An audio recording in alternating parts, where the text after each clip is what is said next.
পুজোর আগে এই সময়টায় বাড়িতে নিমকি নাড়ু গজা এসব বানানোর প্রস্তুতি লেগেই থাকতো।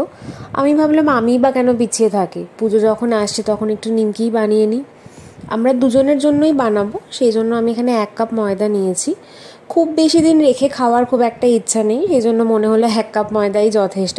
এর মধ্যে এবার একটু আমি 1 চামচ মতো কালো জিরে দিয়ে দেবো, কালো জিরে স্বাদটা বেশ ভালো লাগে নিমকিতে। এরপর আমি এর মধ্যে স্বাদ মতো একটু নুন দিয়ে দেবো, আর আমি দেবো এর সাথে ঘি। সাধারণত এই জায়গায় অনেকে সাদা তেল ব্যবহার করে, তবে আমি সবসময় নিমকি বানানোর জন্য কিন্তু ঘি ইউজ করি।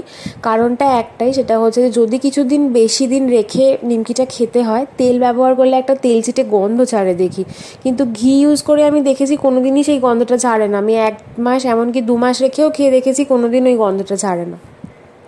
ঘিয়ের পরিমাণটা সঠিক হয়েছে কিনা বোঝার জন্য ভালো করে ময়দা আর ঘিটা মিশিয়ে একটু হাত দিয়ে চেপে দেখবো ডেলা হচ্ছে কিনা। আবার একটু চাপ দিলেই সেটা যদি গুঁড়ো গুঁড়ো হয়ে ভেঙে যায়, তাহলেই বুঝতে হবে যে ঘিয়ের পরিমাণটা একদম সঠিক হয়েছে। ঘিটা দিয়ে ময়দা দিয়ে ভালো করে মিশিয়ে নেওয়ার পরে আমি অল্প অল্প করে জল দিয়ে একটা টাইট ডো বানিয়ে নেব। খুব বেশি সময় ধরে ঠাসার কোনো দরকার নেই, যেহেতু আমি পর্যাপ্ত পরিমাণে এখানে ঘি ব্যবহার করেছি। সেই জন্য সব কিছু মিশিয়ে বেশ ভালো করে একটা টাইট ডো আমি এখানে তৈরি করে নেব। ব্যাস, এবার ডোটা তৈরি করে আমি কিছুক্ষণ এটাকে ঢাকা দিয়ে রেখে দেবো।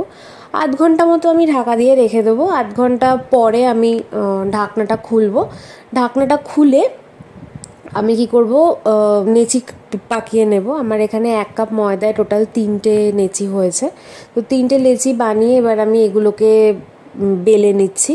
বেলার সময় একটু নজর রাখতে হবে যাতে খুব বেশি মোটা করে বেলাটা না হয়। আমি বেশ পাতলা করে, মানে যতটা সম্ভব একটু পাতলা করেই বেলে নিয়েছি, কারণ পাতলা করে বেলে নিলে দেখেছি নিমকিগুলো বেশ একটু ফুলে ফুলে যায়, বেশ খেতে আমার ভাল লাগে। মানে ছোটোবেলায় আমি ওগুলোকে পেট মোটা নিমকি বলতাম, আমার বেশ ভাল লাগতো ওগুলো খেতে। আর খুব মোটা করে যদি আমি বেলি তাহলে দেখেছি যে নিমকি ভাজার পরে না সেরকমভাবে ফোলে না। সেই জন্য যতটা সম্ভব আমি এখানে চেষ্টা করছি যে একটু পাতলা করে নিমকিটা বেলে নিতে। মানে নিমকির যে আমার লুচিটা হবে সেটা আমি বেলে নিলাম একটু। এবার একটা ছুরি দিয়ে আমি এরকম রম্বাস শেপে, মানে নিমকি শেপে আর কি, ভালো করে কেটে নেব। তবে এখানে কাটার জন্য একটু শার্প যে ছুরি সেটা ব্যবহার করা ভালো।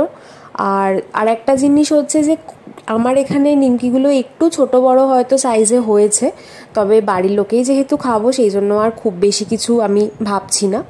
পাতলা হয়েছে নিমকিগুলো। সমস্ত নিমকিগুলো আমি এবার তুলে নেব, তুলে নিয়ে ভাজার জন্য আমি আলাদা করে সরিয়ে রাখছি। তবে হ্যাঁ, এখানে যদি তেলের পরিমাণটা সঠিক হয় তাহলে দেখবে যে কিছুতেই যে আমি লুচিটা বেলে নিয়েছিলাম নিমকির জন্য সেটা চাকিতে আটকে যাবে না। তেলটা এবার এখানে আমি গরম করে নিয়েছি। তেলটা কিন্তু খুব বেশি গরম হবে না, একদম হালকাই আমি গরম করেছি। গরম করে সমস্ত নিমকিগুলো এর মধ্যে আমি দিয়ে দিচ্ছি। এখানে দেখে মনে হচ্ছে যে সমস্ত নিমকিগুলোতে একটার সাথে আরেকটা জড়িয়ে গেছে, তাহলে কি করে হবে? কিন্তু একটু পরেই দেখা যাবে যে নিমকিগুলো ওইভাবে জড়িয়ে গেলেও তেলে দেওয়ার সাথে সাথে কিন্তু ধীরে ধীরে নিমকিগুলো একটার থেকে আরেকটা এরকম গা ছেড়ে দেবে। এবারে নিমকিগুলো আমি খুব লো ফ্লেমে একটু সময় নিয়ে ভেজে নেব। মানে এক একটা করে ব্যাচ ভাজতে আমার মোটামুটি এখানে 8 থেকে 10 মিনিট সময় লেগেছে।